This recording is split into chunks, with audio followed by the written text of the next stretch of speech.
MXRF11. Vale a pena? Olá pessoal, bem-vindo e bem-vinda ao Amu Invest. Hoje nós vamos fazer um estudo de caso aqui, de acordo com o relatório gerencial último divulgado pelo MXRF11, e a gente vai ver alguns dados dele para saber se ele vale a pena ou não.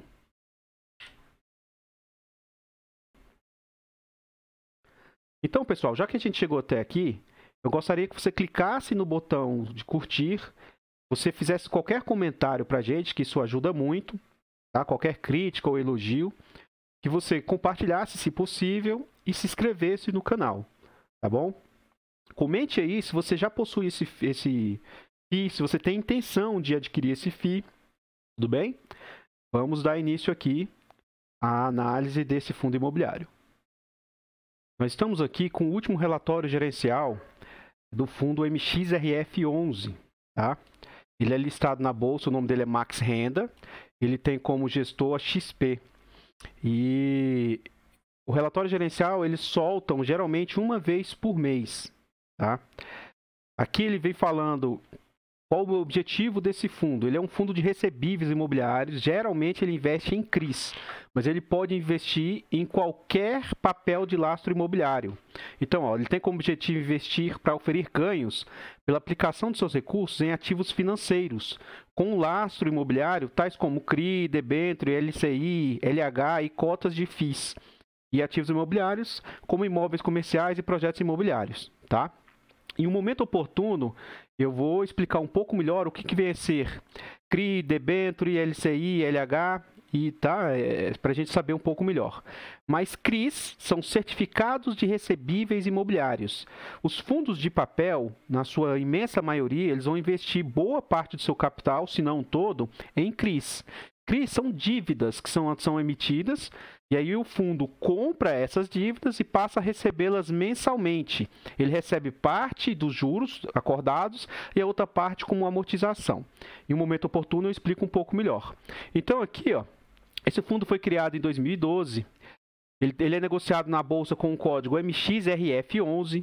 Ele tem um alto patrimônio ó, de 2 bilhões 272 milhões. Ele tem atualmente 226 milhões de cotas aqui emitidas no mercado.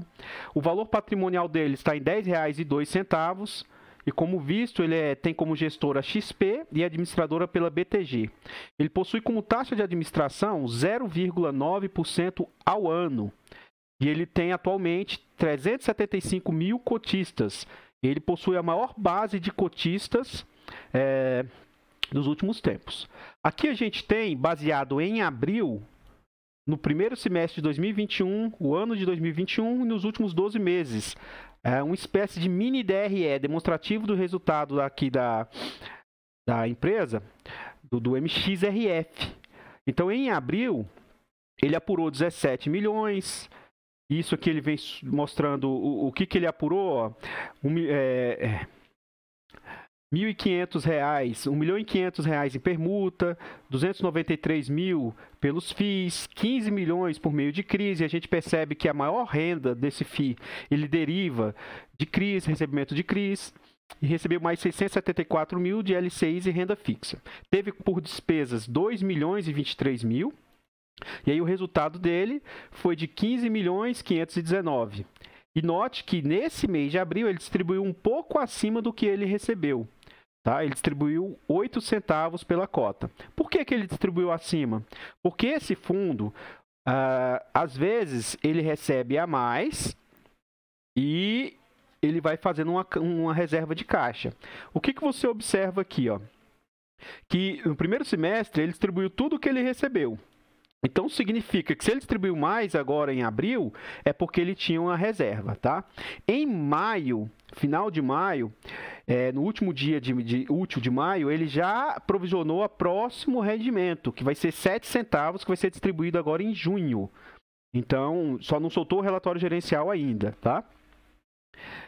Aqui você pode observar também a evolução da cota e o volume médio diário de negociações aqui, ó.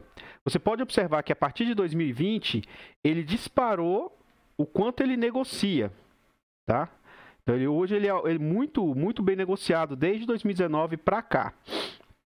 Liquidez. Liquidez é o quanto é comprado e negociado no mesmo dia. Então, ele tem alta liquidez aqui no mercado e ele também tem muitos cotistas. Aqui, como eu havia dito, é um gráfico que mostra o quanto que ele recebe e o quanto ele distribui. Tá? E aqui ele ainda mostra com cada barrinha dessa o que é recebido, o que é despesa. Mas o que é importante a gente verificar é o seguinte, ó, barrinha azul lá em cima é o que ele distribuiu e o de cinza é o resultado. Então aqui, ó, em maio do ano passado, ele teve como resultado 6 centavos e distribuiu 7. E note que em julho, ele teve como resultado 8 centavos e distribuiu 7. Então, ó, às vezes ele distribui a mais, às vezes ele distribui a menos, e nisso ele vai sempre distribuindo muito próximo do que ele recebe aqui, tá bom? Já nesse campo aqui, a gente consegue ver o portfólio, em que ele investe o dinheiro do fundo. Então, 62% do dinheiro do fundo é investido em CRIs, como a gente pôde observar lá nas receitas dele. Ele está com 25% em caixa, que é um valor alto, uma quantidade alta, porque ele fez uma recepção, ele pediu dinheiro ao mercado.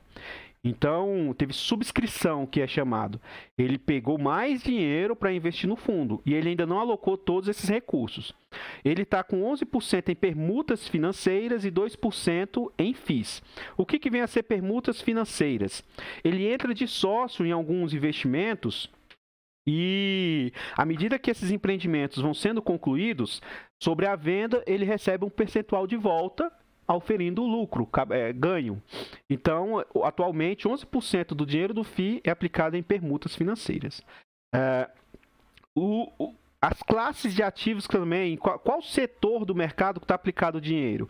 24% dos recursos do FII na área comercial, 25% está em caixa, como viu, 26% em residencial e 25% corporativo crédito. Então, ele também está bem distribuído aí nos setores nos quais ele aplica. Outra parte importante a ser analisada é em que ele investe, tá? Então, ele tem hoje 44% do fundo está aplicado em CDI, porque a gente viu lá que uma boa parte está em caixa, tá?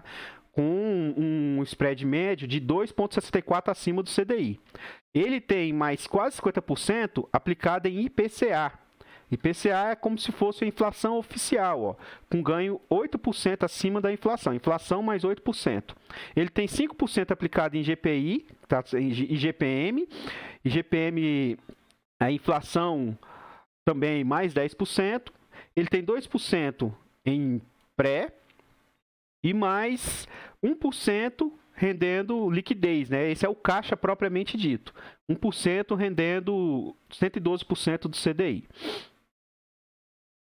A distribuição para o portfólio aqui, ó, que são aqueles índices que foram mostrados acima.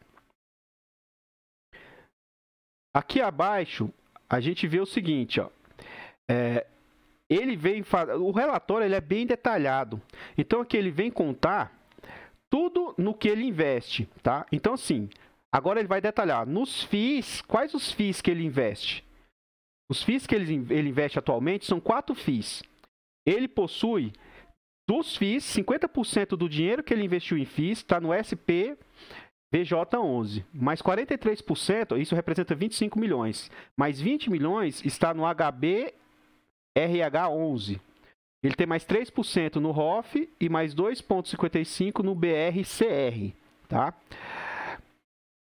Aqui abaixo, ele vem mostrando todos os CRIs que ele possui. Aqui é as últimas aquisições, ó. O que ele adquiriu no mês de abril? Eu não vou ler porque isso aqui é muito extenso. Esse prospecto aqui, esse relatório gerencial, ele possui 27 páginas. E aqui a gente está fazendo apenas uma leitura superficial, para a gente ter uma certa noção no que esse fundo investe, tá? Aqui abaixo, a gente consegue ver aqueles indexadores que a gente já tinha visto lá em cima, ó, dos CRIs. CRIs aqui agora são certificados recebíveis. 51% dos CRIs está atrelado ao CDI 39% ao IPCA, 6% ao IGPM, 2% em pré e os outros 1% em CDI. Quais setores esses CRIs são? Então, assim, ó, eles têm de residencial, eles têm malls e shopping, então eles têm healthcare, chemicals, others, food retails. Então, assim, ele tem vários setores. Aqui está em inglês, né? O melhor é que viesse em português, para ficar mais claro. Mas ele tem shopping, ele tem setor de alimentação, ele tem setor de saúde, tem setor residencial. Então, são vários setores nos quais esses CRIs, essas dívidas, possuem. Esse vencimento e duration é quanto tempo de duração vai valer esses CRIs. Então, assim, as dívidas vão perdurar até quando? Então, uma boa parte da dívida que o CRI comprou, que o fundo imobiliário comprou, eles vão até 2028, ó. Sendo que aqui eles têm um percentual, ó. Nós estamos no ano de 2021, uma percentagem bem pequena vence em 2021, outra percentagem em 2022 e assim por diante. Tudo bem? E aí, pessoal, o que vocês acharam desse FII? Eu gostaria que vocês comentassem aqui embaixo se vocês possuem esse fundo imobiliário, o que vocês acham dele, tá? Lembrando que aqui a gente não faz recomendação de compra ou venda, a gente faz uma análise e vocês chegam à conclusão. Aqui o que eu posso dizer é o seguinte, eu possuo uma porcentagem bem pequena desse fundo em carteira, tá? E eu trouxe alguns pontos que eu acredito que sejam positivos e outros pontos que eu acredito, que seja negativo, tá? Então esse fundo ele possui alta liquidez, o valor dele é baixo, não é que ele é barato, mas como ele possui uma base de aproximadamente R$10 para comprar, ele é um valor baixo. Alguns chamam esse fundo de fundo cofrinho, porque como sobra dinheiro lá na corretora, as pessoas acabam comprando esse fundo. Ele tem um dividend yield razoável, de 8% ao ano. E ele possui um dos melhores gestores do mercado. Mas o que eu considero como sendo um ponto negativo? Baseado nos seus pares, baseado nos outros fundos de papel de perfil parecido, o dividend yield, que é aquilo que ele paga, ele é menor do que o dos outros pares. Então, aqui vocês podem chegar à conclusão. Ele é um fundo sólido, ele é um fundo com pouco risco, mas existem fundos com risco um pouco maior que pagam um dividendo bem maior do que o desse fundo. Tudo bem? A gente fica por aqui. Eu vou deixar aqui um outro vídeo que eu fiz fazendo a comparação com 4 fundos com base de R$10. Se você se interessar pelo assunto, você pode ver o vídeo desses 4 fundos. Não se esqueça de clicar em gostei. Se puder, compartilhe e se inscreva no canal. Que isso vai fazer com que o nosso vídeo apareça para cada vez mais pessoas e a gente possa levar conhecimento para mais pessoas. O vídeo fica por aqui e até a próxima.